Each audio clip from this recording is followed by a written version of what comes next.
mis queridos hermanos y amigos, muchas gracias porque siempre están fielmente con nosotros y agradecemos que comparten con otros estos programas, estos pensamientos en este espacio que hemos llamado Pensándolo Bien entre amigos. Un saludo para cada uno de ustedes y las bendiciones del cielo. Como siempre, tenemos aquí a nuestros compañeros, aunque ahora desde diferentes lugares. El pastor de Gracia. Saludos, pastor de Gracia, buenos días. Saludos a ustedes y a todos los que están escuchando este programa. Que sea una bendición este día también, como lo han sido los anteriores. Muy bien. Y pastor Jorge García, muy buenos días. Buenos días, es un día hermoso, muy soleado aquí en este lugar de Georgia, Estados Unidos.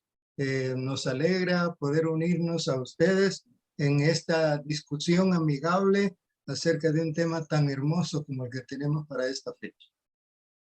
Muy bien. Y como siempre, este servidor de ustedes, el pastor José Guevara, y como cada vez les recordamos, por favor, compartan con sus amigos y familiares y permitamos que estas verdades puedan ir a más hogares. Muy bien.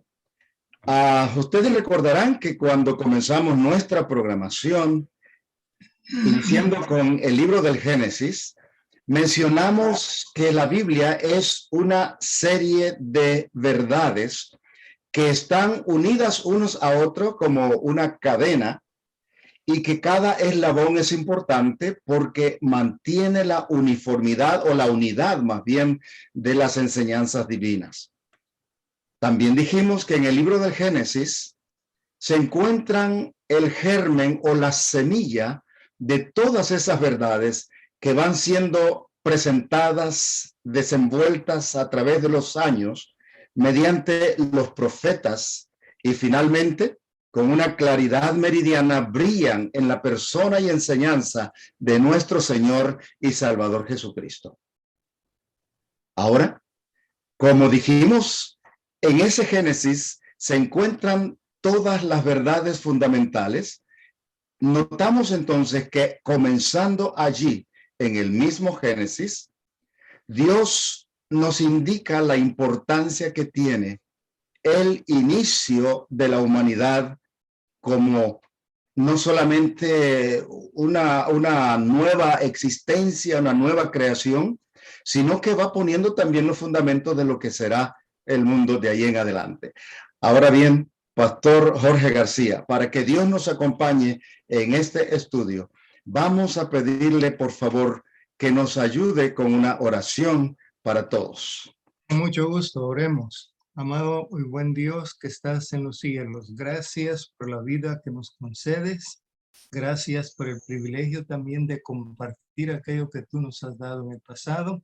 Y gracias también porque todo esto busca una sola cosa, la salvación y la vida eterna para todos los seres humanos que tú creaste. Lo rogamos y lo pedimos junto con tu bendición de nuestra mente y nuestra boca para que sea dirigida por tu Santo Espíritu, y lo pedimos en el nombre del Señor Jesús. Amén. Amén. Amén.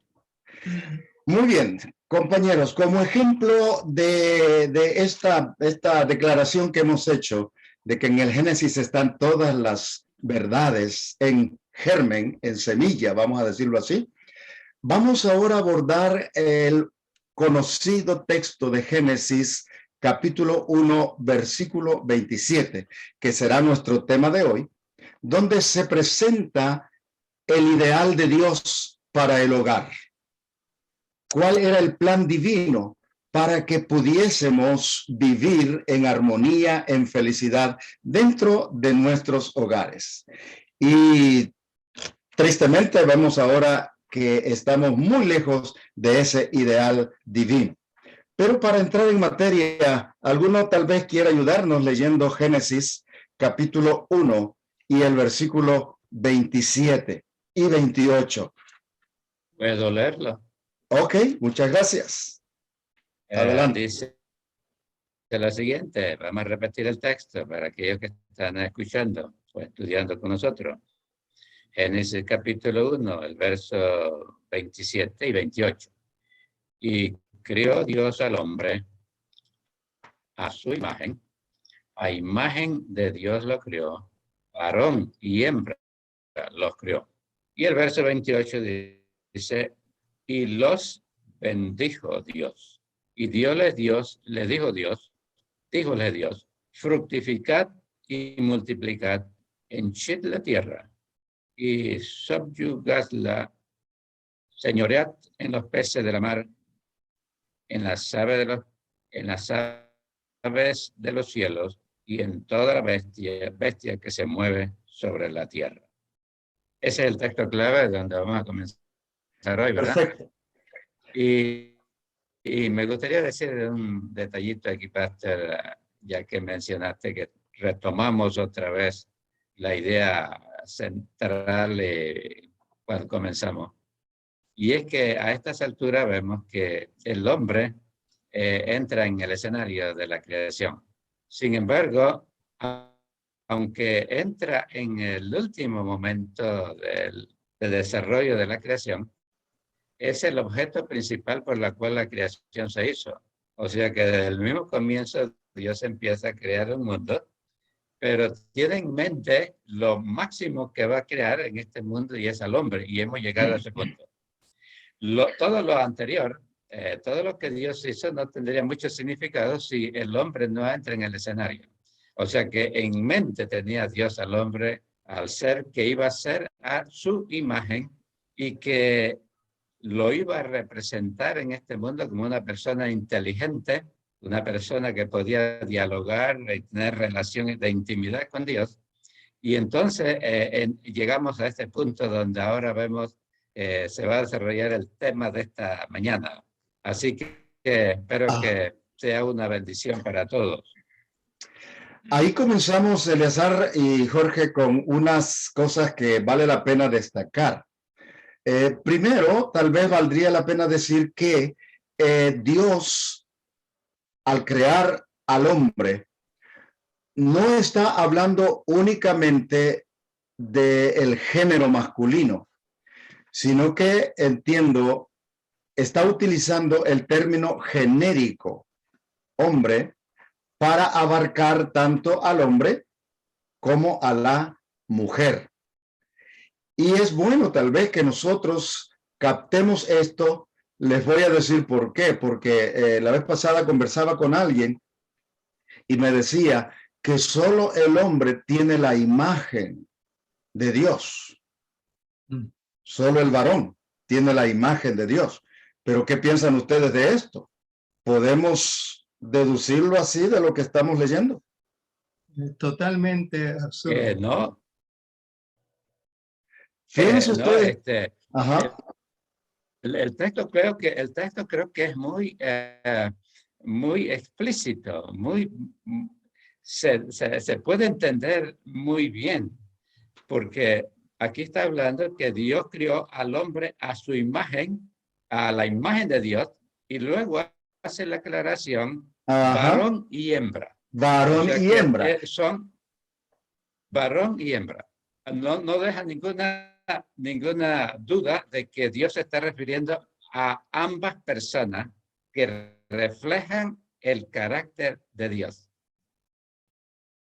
Tal vez algunas personas opinen de esa manera, pensando que Eva no fue formada en forma, diríamos, separada o independiente de Adán, sino que fue extraída de parte del cuerpo de Adán.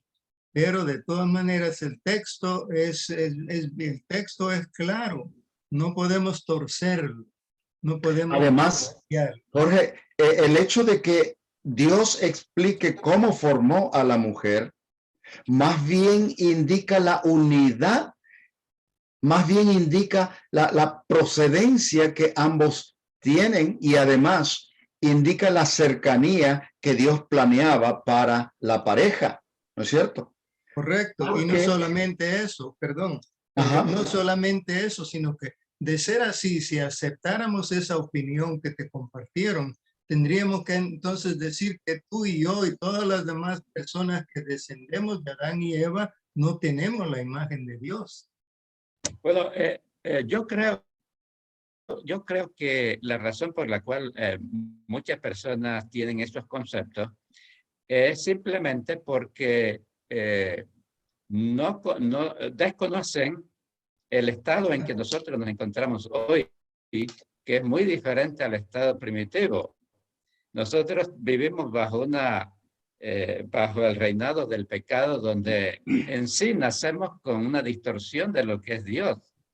La única forma que podemos corregir nuestra manera de pensar es si vamos al original, a la Biblia, y encontramos qué es lo que Dios dice y qué es lo que Dios nos revela allí. Entonces, la única forma de poder corregir nuestros conceptos en cualquier renglón es yendo al original. Y aquí eso es lo que estamos tratando de hacer, de ver que al principio cómo fue.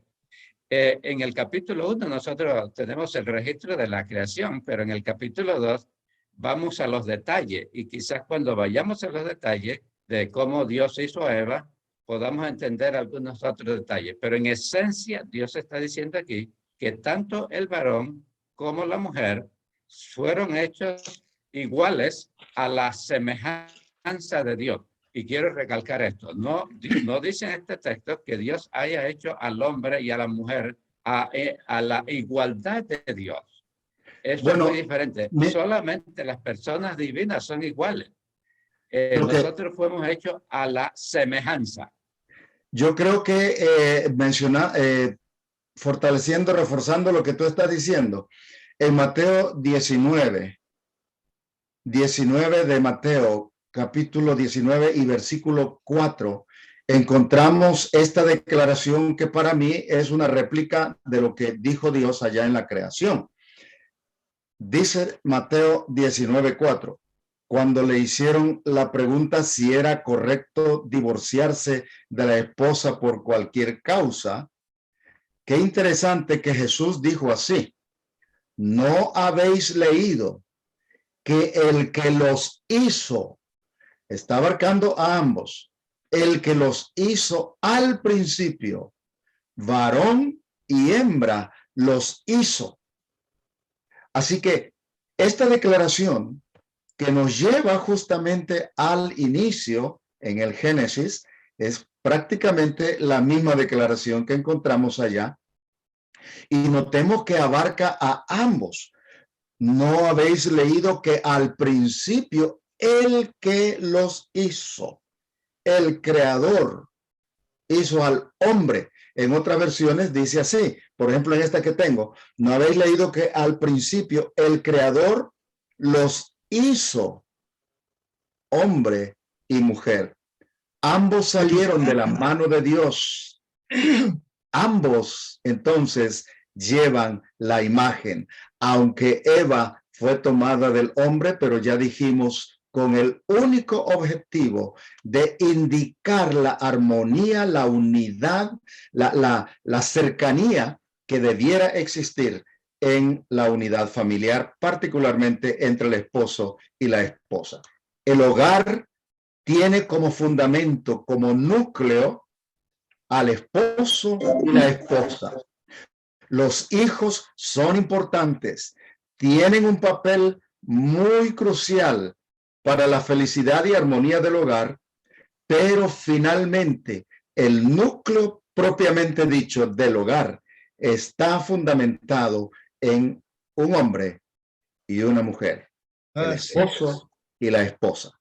Correctamente. Eso hay que recalcarlo otra vez un poquito más, porque hoy vivimos en un mundo tan distorsionado que se ve algo completamente diferente a lo que dice el original, que es donde Jesús nos está enviando. El asunto de que es lo que Dios hizo fue a un hombre y a una mujer para que formaran una familia, y de esa familia, de un hombre y una mujer, salen los hijos que conservan la especie. O sea, no hay ningún otro modelo. Este es el modelo divino y debemos de respetarlo bien. Es un hombre y una mujer, lo único que están diseñados mentalmente y físicamente para poder recrear a la humanidad. No hay otra forma. Cualquier otra forma sería ¿qué decimos? Una distorsión. Sería algo fuera de lugar. O sea que desde el mismo comienzo vemos esa unidad familiar de un hombre y una mujer y donde luego vienen los hijos. Yo quiero mencionar algo también. En nuestro tiempo, cuando nos encontramos donde, como dijiste, se ha distorsionado mucho el matrimonio, lamentablemente muchos consideran que decir esto es como un mensaje de odio hacia las personas que piensan diferente o que han realizado otro tipo de unidades al cual están llamando hogar o matrimonio. Pero como dijo Jesús, al principio no fue así. Como resultado del pecado hemos distorsionado esto, pero tampoco el decir esto es motivo para creer que odiamos a quienes piensan diferente. Más bien, nuestro propósito al recordar esto es pedir que usemos nuestros sentidos, nuestro razonamiento para comprender que Dios tenía un objetivo al principio. Y todas las distorsiones que vemos después en muchos aspectos de las relaciones entre los seres humanos y las relaciones con Dios y las relaciones con el ambiente son distorsiones. Resultado del pecado no es necesariamente el odio hacia otras personas que piensan diferente. Yo creo que todos, incluso aquellos que piensan distinto, llevamos la imagen de Dios, pero por alguna razón hemos permitido que esa imagen se borre por separarnos de la declaración divina y utilizar nuestro razonamiento como la guía para tomar nuestras decisiones. Y aquí es donde debemos nosotros volver a lo que Dios hizo al principio. Yo quiero mencionar que el texto que leímos hace un momentito de Mateo 19, surge, Jesús habla allí es porque se hace una pregunta. Obviamente la respuesta de Cristo trató de responder a una pregunta que se hace, y es que si el hombre podía divorciarse por cualquier cosa. O sea que ese fue por qué Jesús dijo eso. Si el divorcio es aceptable en nuestra sociedad, o sea, desde el mismo comienzo sabemos que la gente se divorcia, se separa. Entonces Jesús está corrigiendo, está diciendo que la verdadera felicidad de un hogar consiste en volver al original. Eso es lo que está Jesús diciendo. Al principio, este fue el plan de Dios. Y ese plan de Dios era para la felicidad de los seres humanos. Enfocamos solamente la tristeza, separación, trae distorsión entre los hijos, hogares disfuncionales, una serie de situaciones que hay en este mundo solamente por el divorcio. Y Jesús está diciendo, no, ese no es el ideal de Dios. El ideal de Dios para los hombres era que fueran felices, que pudieran mantener esa relación para siempre. Correcto, dime, Jorge. Definir que el divorcio no es algo que existiera en el plan original de Dios, sino más bien un recurso el cual se permite que se aplique, pero es una consecuencia del pecado. Si el divorcio no trae resultados que agraden y edifiquen a las personas que lo practican, entonces de ahí podemos entender que ese no es el plan de Dios, sino que es un elemento extraño que entra en la vida humana como resultado del pecado. Nadie es feliz practicando el divorcio. Yo quiero agregar algo más y tal vez me ayuden ustedes a buscar un texto que creo que cabe dentro de lo que estamos mencionando. Primero, Primera de Corintios 11 y 12, creo que es muy importante leerlo en este momento, al igual que otro texto que está en Malaquías capítulo 2, versículo 16, porque dentro de lo que estamos mencionando, nos informa exactamente lo que Dios tenía en mente y el plan original de Dios y cómo se siente Dios cuando distorsionamos ese plan original. Por ejemplo, Primera de Corintios capítulo 11, versículos 11 y 12, tiene algo muy importante. ¿Qué dice allí en esos versículos? Leo 1 Corintios 11, 11 y 12. Pero en el Señor ni el varón es sin la mujer, ni la mujer sin el varón.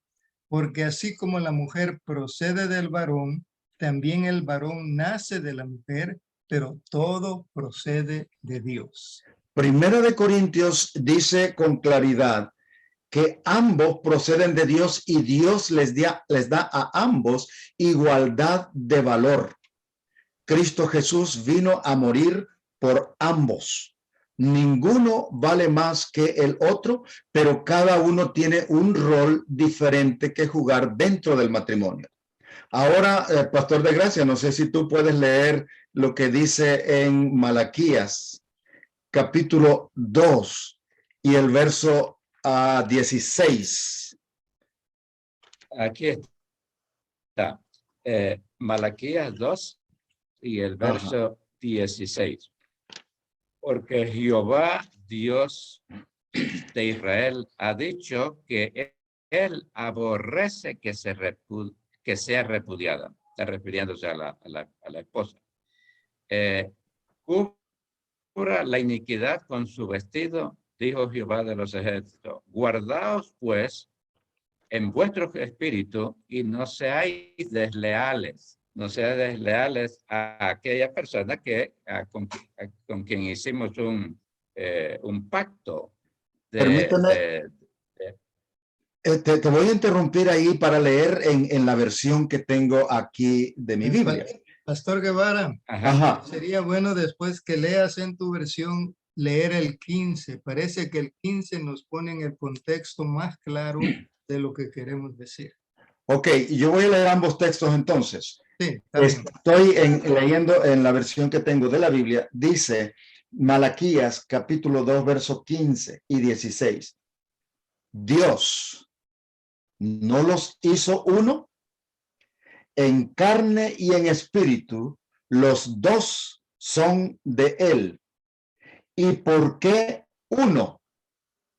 Porque él procuraba descendientes piadosos. Notemos nosotros esto. Guardaos pues en vuestro espíritu y no seáis desleales con la esposa de vuestra juventud. El eterno Dios de Israel dice que él aborrece el divorcio, porque el que se divorcia cubre su vestido de violencia, dice el eterno todopoderoso. Por lo tanto, guardaos en vuestro espíritu y no seáis desleales. Quiero destacar esto que estamos leyendo en el versículo 15.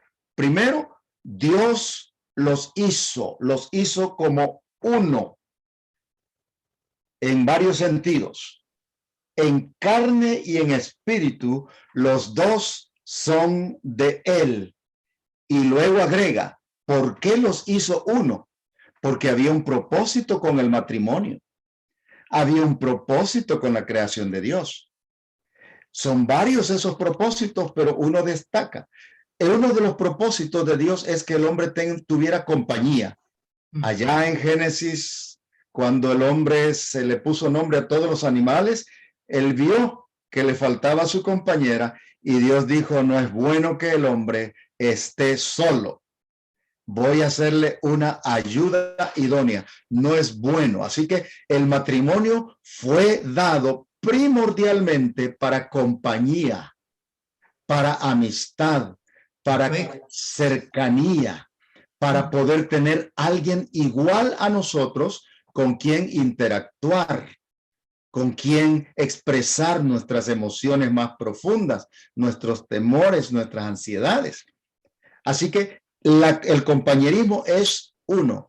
Lo segundo, Dios tenía como objetivo una descendencia, dice ahí, que fuera santa. Santa, sí. Cuando se sale dentro de este plan, ¿qué pasaría si todos hiciéramos diferente y escogiéramos lo que nosotros queremos, como muchos están haciendo ahora, preferencia sexual, dicen? ¿Qué pasaría con la raza humana y el plan de Dios? Así que no hay duda que hay alguien detrás de esas ideas diferentes del matrimonio para destruir lo que Dios hizo y borrar la imagen y el recuerdo de Dios en el ser humano.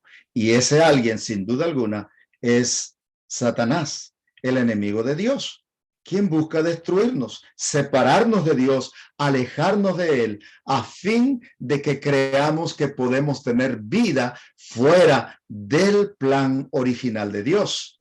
Y nunca olvidemos, mis caros amigos y hermanos que nos escuchan, Dios es vida. Dios es el iniciador de todo cuanto existe.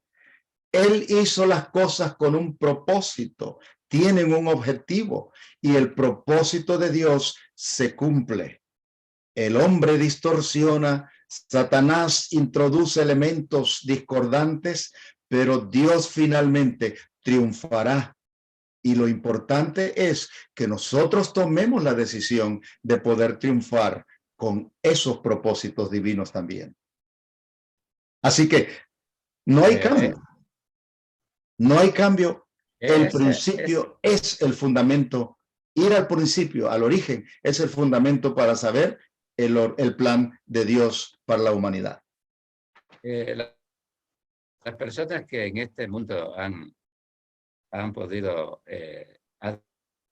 adherirse con todo el corazón a estas enseñanzas bíblicas, donde un hombre reconoce a Dios como el supremo y al prójimo como lo más importante en la tierra, son los que han llegado a tener la mayor felicidad en esta tierra. No hay felicidad si nosotros nos apartamos en un ápice de los principios del matrimonio. La verdadera felicidad consiste en que nosotros podamos seguir el consejo divino, lo que Dios dice en toda la palabra, en toda la palabra, en toda su extensión. Así que para todos los que están escuchando, volvamos al plan original de Dios, pongámoslo en sus manos y veremos que es la mejor forma de poder llevarse bien y cumplir el ideal de Dios. Eleazar, fíjate lo que dice la Biblia, y esto es claro porque después de la caída, después del pecado, después de que el hombre desobedeciera a Dios, entonces se dieron todos esos cambios.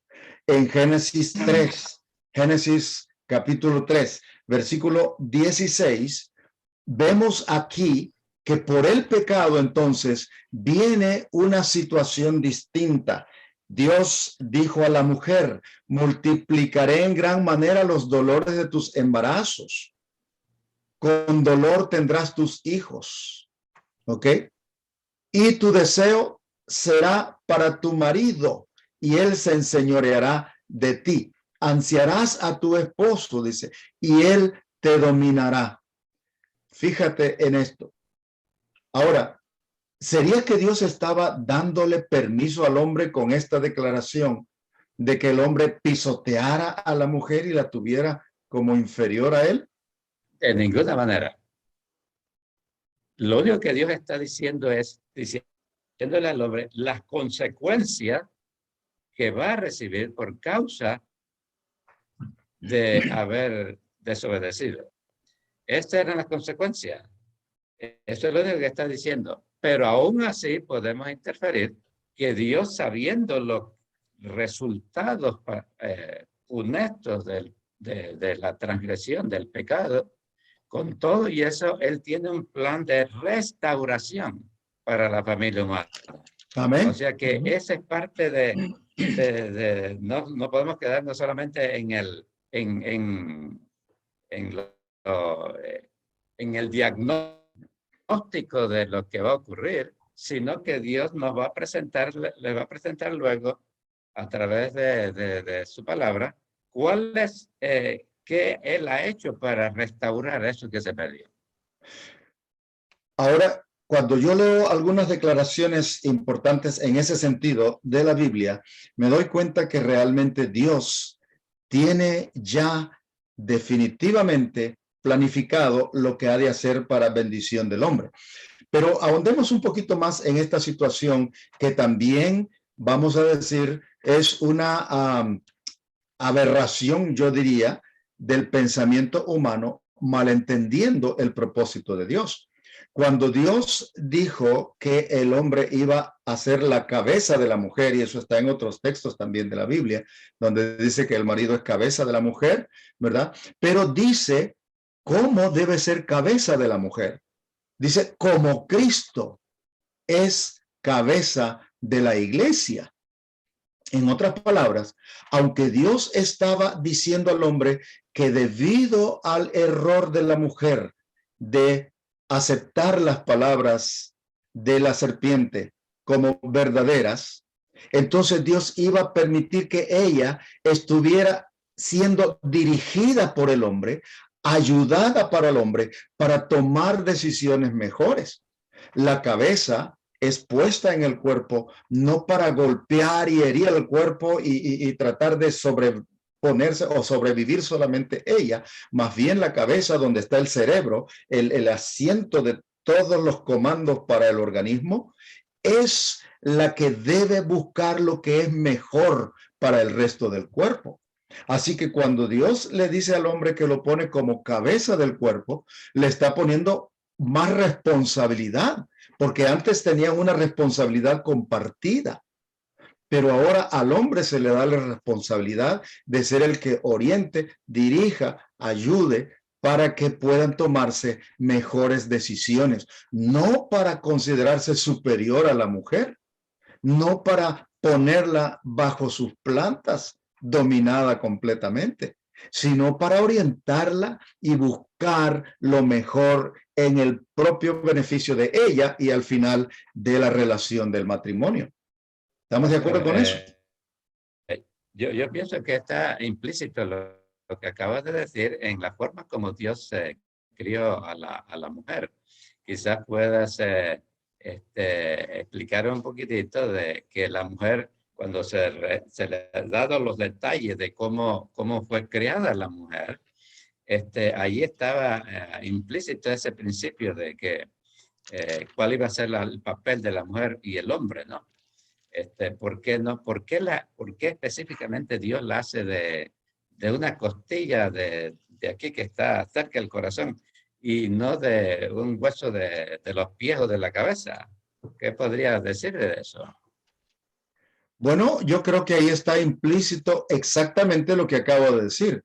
Las costillas están más cercanas al corazón, ¿no es cierto? Y son una especie de protección también para el hombre. A ver, Jorge, ¿qué decías?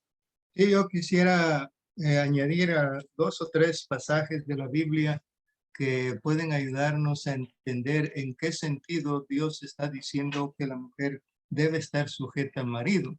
Dice casadas en Colosenses 3:18. Ok, tenía ese texto acá también. Qué bueno que lo consigues. Ajá. Colosenses 3:18 al 21. Casadas, estad sujetas a vuestros maridos como conviene en el Señor. No es una sujeción arbitraria, es como conviene en el plan divino. Casadas, estad sujetas a vuestros maridos como conviene en el Señor. Y luego añade, maridos, amad a vuestras mujeres y no seáis ásperos con ellas. Hijos, aquí está presentando el plan de relación, un plan relacional de la familia. Maridos, amad a vuestras mujeres. Hijos, obedeced a vuestros padres en todo, porque esto agrada al Señor. Y aconseja a los padres, no exasperéis a vuestros hijos, para que no se desalienten. Entonces, tenemos que entender que aunque ocurrió ese cambio como resultado o consecuencia natural del pecado, todavía toda acción de hombre y mujer en forma interrelacional debiera darse dentro de la voluntad divina. Ninguno debe ponerse por encima del otro. Yo creo que ahí, Jorge, entra en juego lo que Dios colocó como el fundamento de las relaciones. El amor. Y creo que esto es fundamental recordarlo porque el atenuante o si queremos decir que el glue, el pegamento para que las cosas funcionen de acuerdo con el plan de Dios después del pecado. El aceite que permite que todo Correcto. Haya lubricación y haya más suavidad en todo. Yo diría que es lo que está expresado en 1 Corintios 13 y en otros textos donde se manda al hombre a amar a la mujer. Se le pide a la mujer que esté sujeta a su esposo en la manera en que el esposo está sujeto a Cristo. Se supone que si un hombre está entregado a Jesús y permite que Dios y su palabra dirija sus pensamientos, va a buscar lo mejor para la mujer. Por eso dice que el hombre debe estar sujeto a Dios, a Cristo, y la mujer sujeta al esposo. Ahora, el amor es el fundamento, es el aceite, es ese pegamento que debe mantener unida realmente a la pareja. Es el balance de toda relación. La Biblia nos dice que Dios es amor. Y para que nosotros podamos, en la condición imperfecta debido al pecado de nuestra situación humana, Dios nos recuerda que el amor es supremo a fin de superar todas las diferencias y tal vez las equivocaciones que con buena voluntad o con mala voluntad a veces nosotros hacemos dentro de la relación del hogar particularmente y en todo tipo de relaciones. 1 Corintios presenta esa verdad y la presenta de una forma magistral donde nos hace hincapié en lo que el genuino amor es realmente. Porque dentro de toda la gama de verdades acerca de lo que cubre el amor, Dios nos recuerda que el amor genuino nunca deja de ser. El amor verdadero Amén. siempre busca la unidad y el calmar las relaciones del uno con el otro. Tal vez deberíamos leer algunas declaraciones de la Biblia en 1 Corintios 13, a partir del versículo 4. Dice 1 Corintios, capítulo 13, versículo 4. El amor es, no dice debiera ser, pero está hablando del amor genuino, el amor que viene de Dios, el amor que es Dios, es sufrido, es benigno. El amor no tiene envidia, no es jactancioso, no se envanece. Versículo 5, no es rudo, no busca lo suyo, no se irrita, no guarda rencor, no se alegra de la injusticia, sino que se alegra de la verdad. Sigue diciendo, todo lo sufre, todo lo cree, todo lo espera, todo lo soporta. Las profecías terminarán, cesarán las lenguas, la ciencia tendrá su fin, pero el amor nunca se acabará. Amén. Ese es el, vamos a decir así, el modelo que Dios nos da, el ideal que Dios tiene para conformar un hogar genuinamente feliz aquí en la tierra dentro de la condición de pecado. Dime, Jorge. No quisiera que cerremos sin leer Efesios 5:25. Correcto. El contexto en que Dios dice que hay que amar a la mujer Y para disipar toda duda en cuanto a que la mujer es inferior, Efesios 5:25 dice: maridos, amad a vuestras mujeres, así como Cristo amó a la iglesia y se entregó a sí mismo por ella. ¿Qué Ajá. clase de amor? Eh, Un amor a mí me gustaría, sacrificado. Sí, dime, Eliezer. Me gustaría también, antes que terminemos de mencionar este versículo, que me parece a mí que es clave, porque a Jesús en alguna ocasión se le hizo la pregunta de cuál era el mandamiento más grande de la ley, cuál es el mandamiento más grande, y Jesús contestó en dos textos que era lo más grande.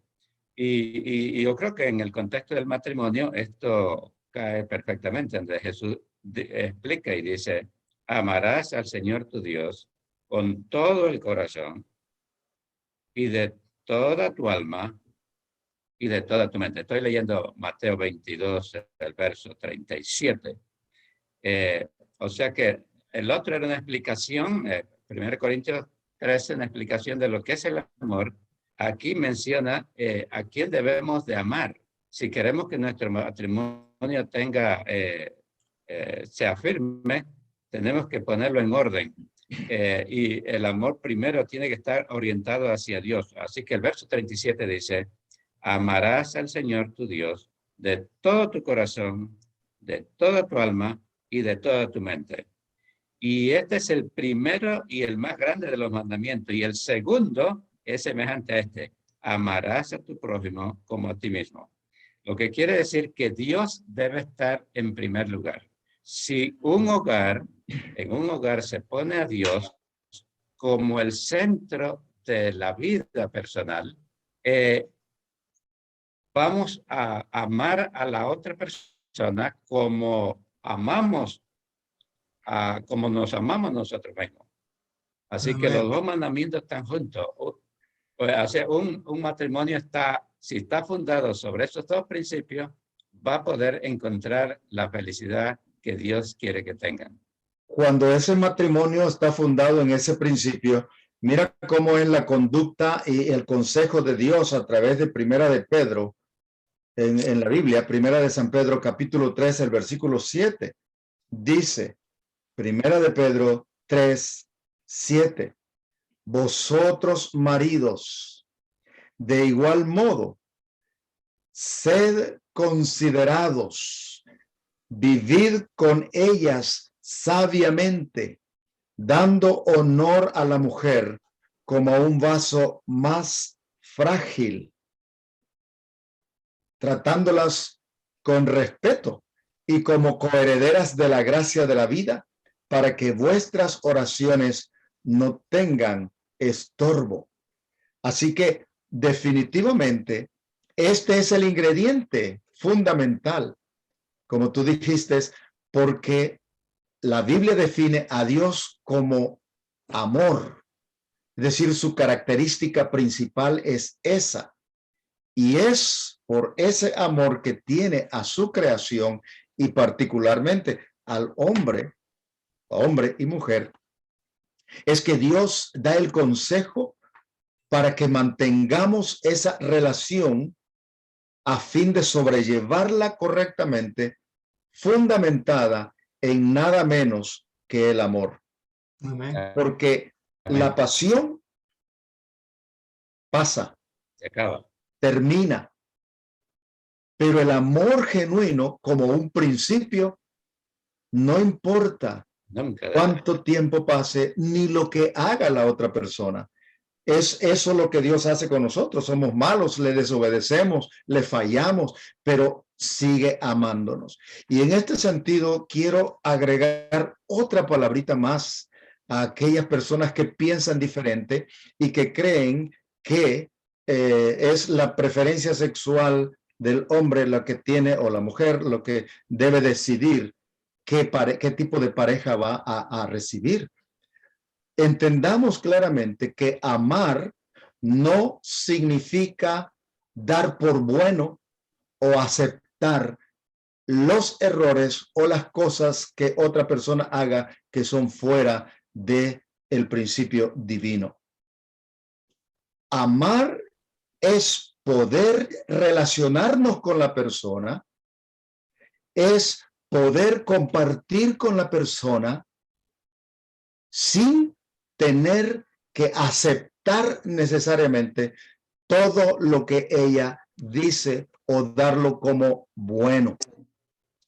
Yo puedo amar a mis hijas, las amo mucho, pero si comienzan a hacer, como decir, robarle a otra persona o pegarle a otro niño, aunque yo ame a mis hijas, yo tengo que corregirla y no le voy a dar por como bueno lo que está haciendo. Voy a decirle, eso no está correcto y no estoy de acuerdo con que lo hagas. Y no estar de acuerdo con lo que ella hace no significa que la amo menos. Por el contrario, la amo más porque deseo que viva de acuerdo con los fundamentos básicos de la sociedad expresados en la palabra de Dios. El problema nuestro, repito, es que dejamos la palabra de Dios para utilizar como guía nuestro razonamiento humano. Y aquí es donde se bifurcan los caminos, porque como se dice, cada cabeza es un mundo. Y entonces, cada uno, se dice hoy, es el que crea el ambiente, el tipo de mundo en el cual quiere vivir. Pero ese tipo de mundo trae dolor, angustia a otro ser humano. Y si trae angustia y dolor a otro ser humano, no es el tipo de mundo que Dios tiene previsto para esta humanidad. Debemos entender eso claramente. Volvamos como Jesús vez tras vez dijo, en el principio no fue así. Todo dolor, toda tristeza que hay en nuestro mundo se debe a que hemos distorsionado, hemos dejado a un lado la palabra de nuestro Dios. Volvamos a ella a fin de que podamos experimentar la restauración que Dios está forjando para beneficio nuestro en un mundo Amén. donde no haya dolor, ni envidias, ni ninguna otra cosa. Es el amor divino en nuestro corazón lo que nos ayudará a poder volver al original de Dios. Ahora, Dios aprueba el matrimonio. ¿Es esto cierto? Sí, claro. Y da un consejo, no sé si ustedes recuerdan dónde se encuentra ese texto, sé que está en el Nuevo Testamento, donde dice que honroso sea en todos el matrimonio Hebreo y el lecho 13. sin mancía. ¿Verdad? Ese Hebreo 13. Ok, está en Hebreos capítulo 13. 13. Vamos a buscarlo porque El creo que es versículo importante. 4. El Versículo 4. Ok, Hebreos 13:4. Honroso sea en todos el matrimonio y el lecho sin mancilla, pero a los fornicarios y a los adúlteros los juzgará Dios. Y de paso, el término adulterar es más que simplemente fallar a la otra persona, infidelidad al esposo o a la esposa con alguien que no es nuestra pareja. Sí, Jorge, ¿qué decías? No, que oí que dijimos 11:4, pero es 13:4. 13:4, sí, estaba 13, correcto. 4. 13, 4. Ajá, Sí, correcto. en la pantalla apareció correcto. Correcto, sí. Ok, entonces nosotros necesitamos recordar esto. Decía que adulterar no es simplemente fallarle sexualmente al esposo. Decimos que la leche está adulterada cuando se le agrega agua, ¿no es cierto? Así que cuando traemos algún tipo de acción dentro del matrimonio que no está contemplado en el plan de Dios, esto también de alguna forma es adulterar el matrimonio. Tenemos que pensar en eso. ¿Ok? Muy bien, entonces, hemos visto cómo el plan original de Dios para la pareja era que hubiera armonía, que hubiera igualdad, que hubiera amistad, que hubiese una definición de actividades, de roles de la pareja dentro del matrimonio.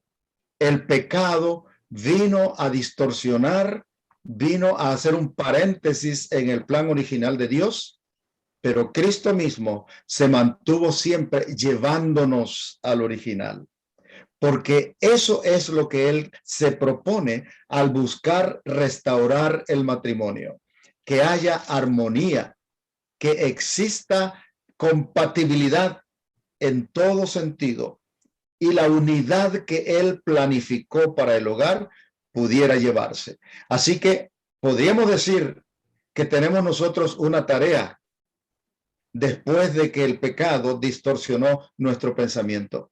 ¿Cuál es esa tarea en el matrimonio? ¿Cuál es ese trabajo al cual deberíamos dedicar nuestro mayor esfuerzo para lograr el plan divino para la pareja humana? Ese simplemente debe ser luchar porque exista genuino amor entre nosotros, porque exista armonía, porque podamos no solamente ayudarnos mutuamente a alcanzar el ideal como esposo o como esposa, sino también podamos nosotros contribuir para que nuestros hijos se desarrollen equilibradamente a fin de que cuando formen sus hogares, ellos también tengan un hogar armonioso. ¿Cómo se logra esto? Solamente un elemento básico y fundamental: el amor de Dios, el amor que es Dios en nuestros corazones. Eso es el alto llamado que Dios nos llama a nosotros. El matrimonio fue instituido por Dios, aprobado por Dios, y sigue siendo todavía el matrimonio bíblico, la unión genuina de amor entre un hombre y una mujer. Por ejemplo, en San Mateo 5, 31 y 32, creo que de alguna forma también Jesús vuelve de nuevo a este ideal, recalca la importancia de volver al ideal. Es el Sermón del Monte, ¿verdad? San Mateo 5, versículos 31 y 32. Lo tengo aquí. Ok, si quieres compartirlo, por favor. Dice, también fue dicho, cualquiera que repudia a su mujer, dele carta de divorcio. Pero yo os digo que el que repudia a su mujer, a no ser por causa de fornicación, hace que ella adultere, y el que se casa con la repudiada comete adulterio. Quiero destacar lo que Jesús dice ahí. Es claro lo que dijo en cuanto a la relación del matrimonio, pero el Señor Jesús dijo aquí, fue dicho, el razonamiento humano, cualquiera que se divorcie de su esposa, dele carta de repudio. Pero yo os digo, la autoridad, ¿quién es? En nuestros programas siempre hemos recalcado esto, mis queridos amigos. ¿A quién harás caso tú? ¿A quién pondrás en tu vida como la autoridad? ¿Lo que dice la sociedad cambiante? ¿El razonamiento humano, llevado muchas veces por sus propias concupiscencias o malos deseos? ¿Va a ser esa la guía para tomar tus decisiones? ¿O va a ser la guía para tomar tus decisiones lo que la palabra de Dios dice? Se dice por el hombre, pero yo os digo, dice Dios. Todos los problemas, ¿no creen ustedes, de nuestra humanidad se deben precisamente al desviarse de la palabra de Dios para seguir nuestro propio curso o lo que otro dice? Así es. Así que en nuestro tema de hoy, mis caros amigos, hemos buscado abordar el fundamento del matrimonio. No olvidemos cuál es el origen del matrimonio y el plan de Dios para la pareja. Vale la pena que nosotros recordemos que hay alguien a quien la Biblia llama el tentador, que es el que está siempre buscando la manera de hacer desaparecer de nosotros la imagen de Dios. Y la imagen de Dios tiene que ver con el pensamiento correcto, la decisión correcta, buscando siempre elevar la moral del hombre y no rebajarla. Eso es lo que Dios quiere de cada uno de nosotros. Ojalá logremos este objetivo. Ahora, hay algunas otras cosas más que decir sobre la relación del matrimonio.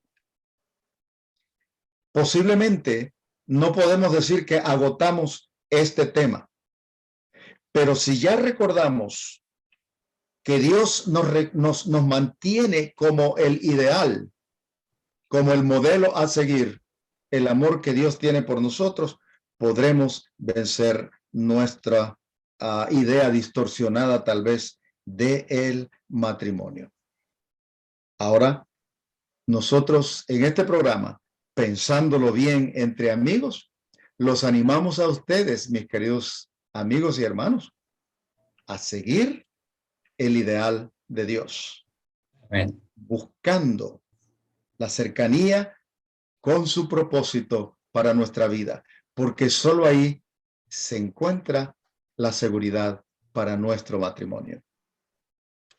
¿Algo más que agregar con relación a nuestro tema de esta mañana o de esta tarde? Sin duda alguna. Ajá. Creo que hemos agotado el tiempo de hoy. Muy bien. Los invitamos a ustedes para que nos acompañen siempre en este programa, Pensándolo Bien entre Amigos.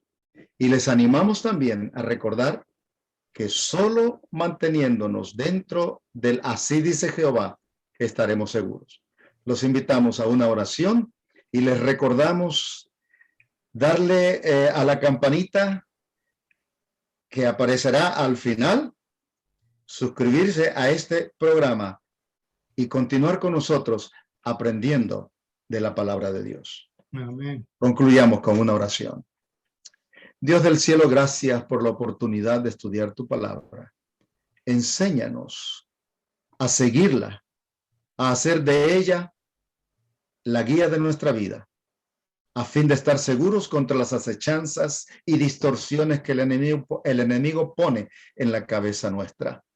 Guárdanos en tu amor y permite que nuestros amigos y hermanos que nos escuchan puedan anhelar profundamente formar hogares de acuerdo con el plan divino, el origen de Dios para la felicidad de nuestros hogares. Amén. Lo suplicamos y lo pedimos en el nombre precioso de nuestro Salvador Jesús. Amén. Amén.